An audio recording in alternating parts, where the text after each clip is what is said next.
નમસ્કાર વિદ્યાર્થી મિત્રો, હું છું ઝાલા જયેન્દ્ર અને તમે જોઈ રહ્યા છો ગુજરાતી એજ્યુકેશન. વિદ્યાર્થી મિત્રો, આજે હું તમને ધોરણ 6 વિષય ઇંગ્લિશ પ્રથમ સત્ર 2023 અને 24નું પ્રશ્નપત્ર સમજાવી રહ્યો છું. વિદ્યાર્થી મિત્રો, તો જોઈએ પ્રશ્ન 1.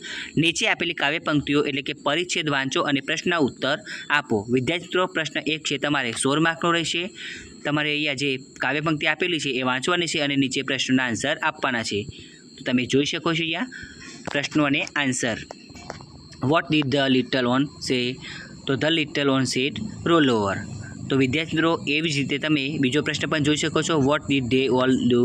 તો they all roll it over. તો નંબર 3 એની અંદર વેર ધ ચિલ્ડ્રન? તો in the bed. Number 4 how many children fell down? તો 1 આવશે. હવે બીજો પેરેગ્રાફ વિદ્યાર્થી મિત્રો તમે જોઈ શકો છો.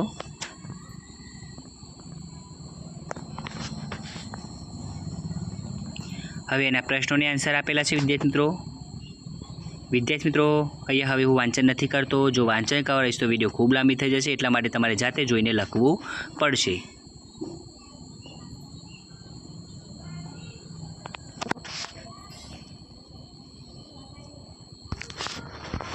હવે ત્રીજો પેરેગ્રાફ વિદ્યાર્થી મિત્રો જોઈએ આપણે. ત્રીજા પેરેગ્રાફની અંદર પણ પ્રશ્નોને આન્સર આપેલા છે, તમે જોઈ શકો છો અને એ પ્રમાણે તમે લખી શકો છો. Number 4 paragraph.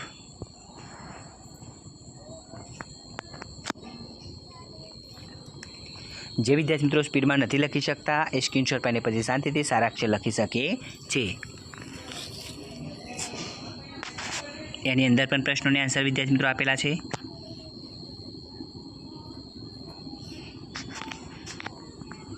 હવે પ્રશ્ન 2 એ કૌંસમાં આપેલા શબ્દોનો ઉપયોગ કરીને પ્રશ્નના ઉત્તર આપો. પ્રશ્ન 2 એ છે તમારે 8 માર્કનો રહેશે વિદ્યાર્થી મિત્રો, અને તમે જોઈ શકો છો અહીંયા પ્રશ્નની આન્સર.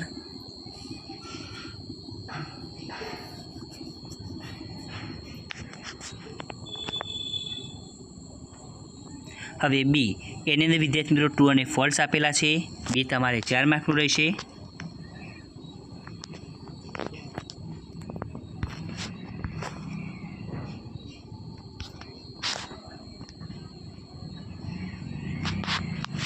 હવે સી નીચે આપેલી માહિતીના આધારે પ્રશ્નના ઉત્તર લખો. સી તમારે 4 માર્કનો રહેશે વિદ્યાર્થી મિત્રો. તમે એ જોઈ શકો છો માહિતી અને એના પ્રશ્નો અને અસાઇનમેન્ટ જે સોલ્વ કરી છે એની અંદર તમને મળી રહેશે. હવે પ્રશ્ન 3 એ કૌંસમાંથી યોગ્ય શબ્દ પસંદ કરી ખાલી જગ્યા પૂરો. તો વિદ્યાર્થી મિત્રો તમે જોઈ શકો છો ખાલી જગ્યાઓ. બી કૌંસમાં આપેલા શબ્દોનો ઉપયોગ કરી ખાલી જગ્યા પૂરો. બી તમારે 4 માર્કનો રહેશે અને ખાલી જગ્યા તમે જોઈ શકો છો.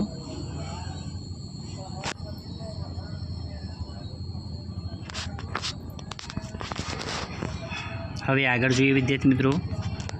સી એની અંદર વિદ્યાર્થી મિત્રો નીચે આપેલા એ વિભાગની સામે બી વિભાગમાંથી બહુવચનના શબ્દો શોધીને લખો. સી તમારે 4 માર્કનો રહેશે, તમે જોઈ શકો છો.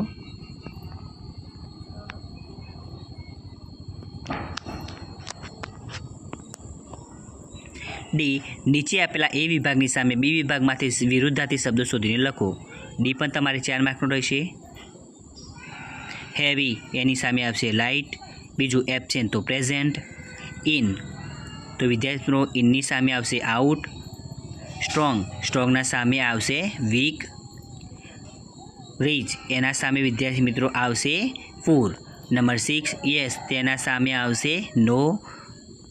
7 નંબર મોર એમાં આવશે વિદ્યાર્થી મિત્રો લીઝ. અને MP3 તો એમાં આવશે વિદ્યાર્થી મિત્રો ફૂલ. હવે પ્રશ્ન 4 એ નીચે આપેલા વાક્યો કયો દિવસ સૂચવે છે તે દરેક વાક્યની સામે લખો. તો પ્રશ્ન 4 એ છે તમારે 2 માર્કનો રહેશે, તમે જોઈ શકો છો. એક્ઝામ્પલ આપેલું છે એ પ્રમાણે આન્સર લખેલા છે.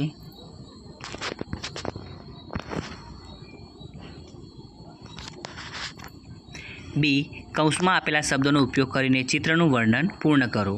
બી તમારે 5 માર્કનો રહેશે વિદ્યાર્થી મિત્રો. અહીંયા જે ચિત્ર આપ્યું છે તમે જોઈ શકો છો ચિત્ર.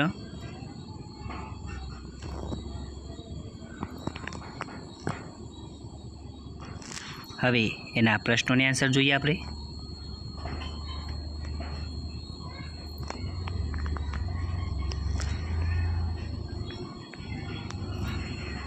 હવે સી, નીચે આપેલો પરિચ્છેદ વાંચીને પ્રશ્નના ઉત્તર લખો. તો વિદ્યાર્થી મિત્રો તમે જોઈ શકો છો આ પ્રશ્નનો આન્સર.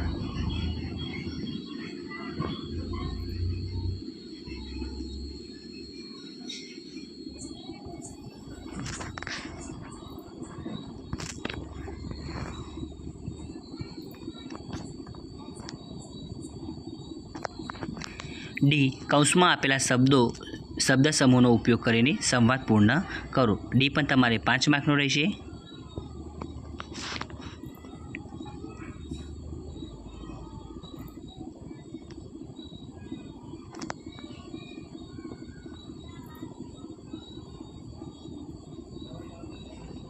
હવે પ્રશ્ન 5A, નીચે આપેલા દરેક સમય માટે ઘડિયાળ દોરી તેમાં કાંટા દોડો અને સમય અંગ્રેજી શબ્દોમાં લખો. પ્રશ્ન 5A તમારે 8 માર્કનો રહેશે. તમે જોઈ શકો છો અહીંયા.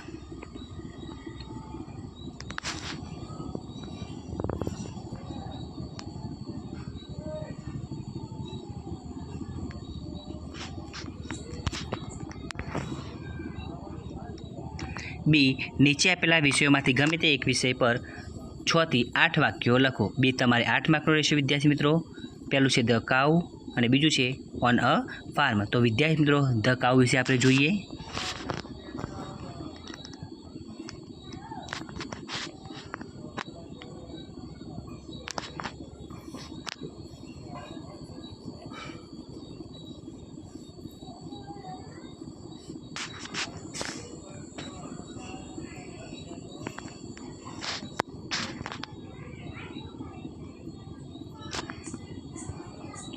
તો વિદ્યાર્થી મિત્રો તમને અમારી આ વિડીયો પસંદ આવી હોય તો વિડીયોને લાઇક કરો, કમેન્ટ કરો, શેર કરો અને સબસ્ક્રાઈબ જરૂર કરો. ધન્યવાદ.